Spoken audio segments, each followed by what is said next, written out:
श्री कृष्ण जी में प्रवेश करके ये ब्रह्म बोल रहा है, सरपुरुष बोलता है और कह रहा है कि अर्जुन तेरे और मेरे बहुत जन्म हो चुके हैं, तुझे पता नहीं, तुझे ज्ञान नहीं, मुझे जानकारी। मेरे जन्म और कर्म अलौकिक है। फिर इसने अपनी साधना बताई है 8वें अध्याय के 13वें श्लोक में कि ओम इति एकाक्षरम ब्रह्म व्यवहारन मामनुसमरण ये प्रयाति तजन देहम स याति परमाम गतिम।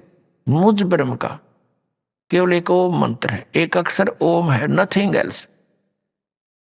ये हरे राम राम राम हरे हरे, श्री कृष्ण कृष्ण हरे हरे, राधे श्याम सीताराम, राधे राधे श्याम राधे, ओम नमः शिवाय, ओम भगवते वासुदेव नमः। ये गायत्री मंत्र, ये मोक्ष मार्ग के मंत्र नहीं है, ये व्यर्थ है, यूजलेस है। गीता जी अध्याय नंबर 16 के श्लोक नंबर 23 और 24 में स्पष्ट किया कि जो शास्त्र विधि को त्याग कर मनमाना आचरण करते हैं, मनमानी पूजाएं जाप करते हैं, उनको न तो सुख होगा, ना कोई गति होगी, ना उनकी कोई उनको सिद्धि प्राप्त होगी, अर्थात यूजलेस। इसलिए 16वें अध्याय के फिर 24वें श्लोक में स्पष्ट किया गीता जी में, इससे तेरे लिए अर्जुन कर्तव्य और अकर्तव्य की अवस्था में कौन सी साधना करनी चाहिए और कौन सी त्याग देनी चाहिए, सदग्रंथों को आधार मानना, किसी के लोक वेद पर आधारित मत होना। तो श्रीमद् भगवत गीता पवित्र वेद हमारा आधार है भक्ति का, साधना का, लेकिन पुराण हमारे सहयोगी हैं अध्यात्म ज्ञान को समझने के लिए। और जो पुराणों के अंदर वेदों और गीता वाला भक्ति विधि है वो तो वेदों और गीता का ही है, वो तो हम उन्हीं से ग्रहण करेंगे। बाकी अन्य उसके अंदर उस ऋषि वक्ता, पुराण के वक्ता का अपने घर का ज्ञान है जो वेदों और गीता से नहीं मिलता, वो हमने स्वीकार नहीं करना। अब गीता ज्ञानदाता कहता मेरा एक ओम अक्षर है, नथिंग एल्स, और कोई जाप ही नहीं है, इसके अतिरिक्त कोई मंत्र जाप करता है वो अपने डले ढो रहा है, वो कंकर पत्थर इकट्ठे कर रहा है, लाल नहीं है।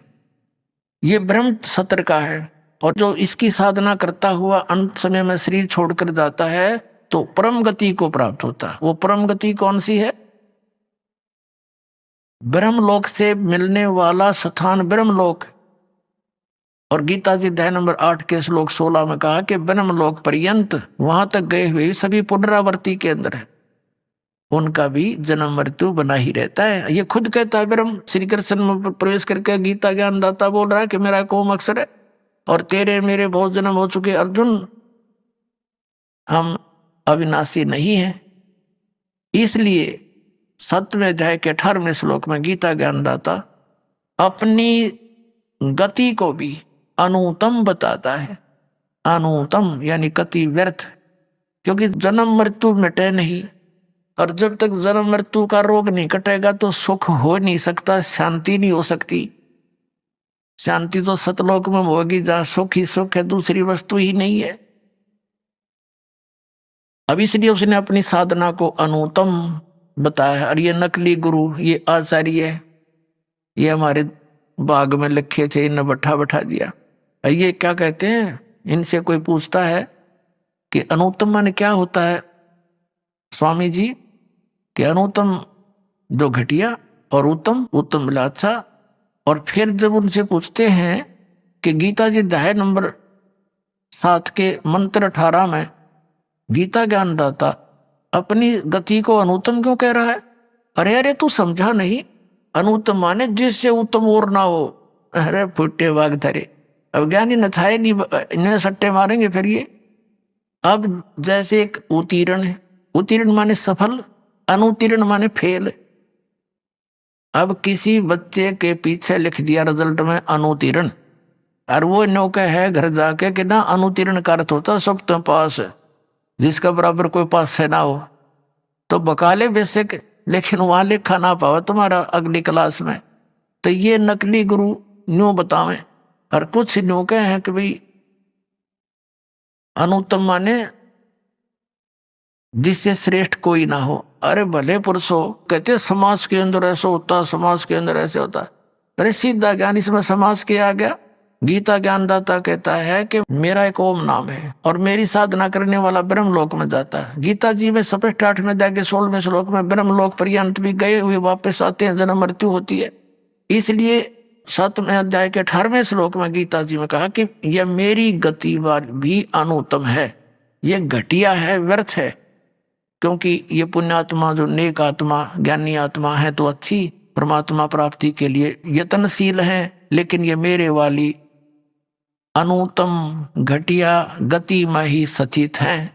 इसलिए तो उसने कहा कि 15वें अध्याय के 1 से लेकर 4 तक और 16-17 में श्लोकों में और 18वें अध्याय के 62वें श्लोक में और 18वें अध्याय के 66वें श्लोक में गीता ज्ञानदाता ने स्पष्ट कर दिया है कि संसार रूपी उल्टा लटका हुआ वृक्ष है। ऊपर को जड़ तो पूर्ण परमात्मा समझो, नीचे को तीनों गुण रजगुण ब्रह्मा सतगुण विष्णु रूपी शाखा है। जो संत इन सभी विभागों को बता देगा वो तत्वदर्शी संत है।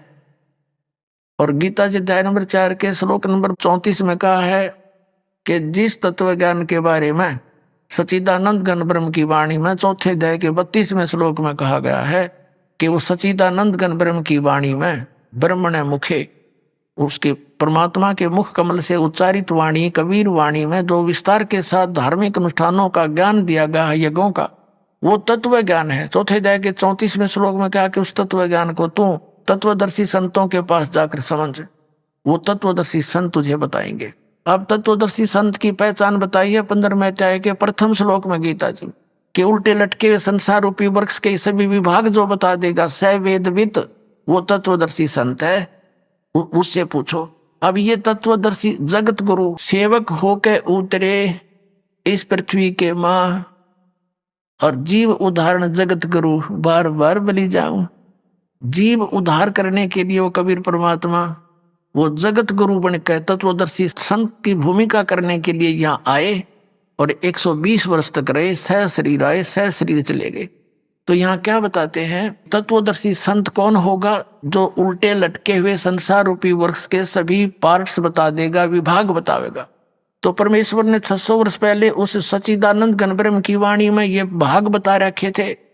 कबीर अक्षर पुरुष एक पेड़ है, सरपुरुष वाकी डार, ये तीनों देवा शाखा है, भाई पाते रूप संसारे। कख नहीं पता था। वेद ज्ञान दाता गीता ज्ञान दाता ने भी सिर्फ ऑप्शन छोड़ दिया, ऊपर को जड़ वाला और नीचे को तीनों गुण रूपी शाखा वाला, ये उल्टा लटका संसार रूपी वृक्ष है। अब इसके बारे में कंप्लीट ज्ञान दो तत्वदर्शी संत देगा, उससे पूछो। परमेश्वर ने 600 वर्ष पहले दे रखा था ये ज्ञान, लेकिन नकली आचार्यों ने गुरुओं ने हमारे तक कान नहीं दिया, हमारे को दूर रखा अपने भगवान से, मिसगाइड करते रहे। कबीर तो जुलाहा है, धानक है, इसने सदग्रंथों को कैसे जाना, इसको इसने संस्कृत पढ़ना नहीं आता, केवल ब्राह्मण लोग ही संस्कृत के पढ़ने के अधिकारी थे उस समय। तो हमने यह बात इनकी मान ली झूठों की कि भाई सचमुच कबीर साहब तो जुलाहे थे, दानक थे और ये पढ़े नहीं होंगे। आज पता चला वो तो पढ़े पढ़ाए थे, उन्हें पढ़ने की आवश्यकता ही नहीं थी। वो तो परमात्मा थे, सब भाषा के ज्ञाता थे, उनकी रची हुई सृष्टि थी, उनका दिया हुआ विधान था, उनको कंठस्थ याद है तो मालिक है। अब उल्टा लटका हुआ संसार रूपी वृक्ष को परमात्मा ने बता दिया, अक्षर पुरुष एक पेड़ है, निरंजन यानी सरपुरुष या की डार और तीनों देवा शाखा है, ये पात रूप संसार। एक बार झलक देख लो इसकी, ये देखिएगा श्रीमद् भगवत गीता अध्याय नंबर 15 के श्लोक नंबर 1 से लेकर 4 और 16 और 17 का ये निष्कर्ष है, ये परमात्मा का दिया हुआ ज्ञान है। अब जैसे जड़ परोक्ष होती हैं, गुप्त होती हैं, पृथ्वी से बाहर इतना हिस्सा दिखाई देता है वृक्ष का, इसलिए परमात्मा ने कहा ये अक्षर पुरुष एक पेड़ है, ये तना समझो, ये तो अक्षर पुरुष है और सरपुरुष वाकी डार और तीनों देवा शाखा है, ये पाते रूप संसार। रजगुण ब्रह्मा जी, सतगुण विष्णु जी, तमगुण शिव जी, ये तो शाखा है इस पेड़ की और ये इनका पिता है सरपुरुष ज्योत निरंजन और ये अक्षर पुरुष तना है और ये मूल मालिक, ये परम अक्षर ब्रह्म परम अक्षर पुरुष है, ये कबीर साहिब है। परमात्मा ने 600 वर्ष पहले कहा था अक्षर पुरुष एक पेड़ है, निरंजन वाकी डारे, निरंजन कहो, सरपुरुष कहो, काल कहो, और तीनों देवा शाखा है भाई पात रूप संसारे। तो पुणात्मा इसमें क्या स्पष्ट किया है कि जब तत्वदर्शी संत मिल जा 15वें अध्याय के 4थे श्लोक में, उसके पश्चात परमेश्वर के उस परम पद की खोज करनी चाहिए जहां जाने के बाद साधक फिर लौटकर कभी संसार में नहीं आते। और गीता ज्ञानदाता कहता मैं भी उसी की शरण में हूं, और जिस परमात्मा ने सारे ब्रह्मांडों की रचना की है, यानी जिससे संसार रूपी वृक्ष की प्रवृत्ति विस्तार को प्राप्त हुई है, यानी जिसने सब ब्रह्मांडों की रचना की है, और मैं उसी की शरण हूं, केवल उसी की पूजा करनी चाहिए और की नहीं। कंसेप्ट हुआ क्लियर। गीता ज्ञानदाता अपने से अन्य किसी भगवान उस सर्वशक्तिमान की साधना करने को कहता, जिससे ऐसी भक्ति में लगी, ऐसी गति में लगी, फिर कभी लौटकर संसार में नहीं आते।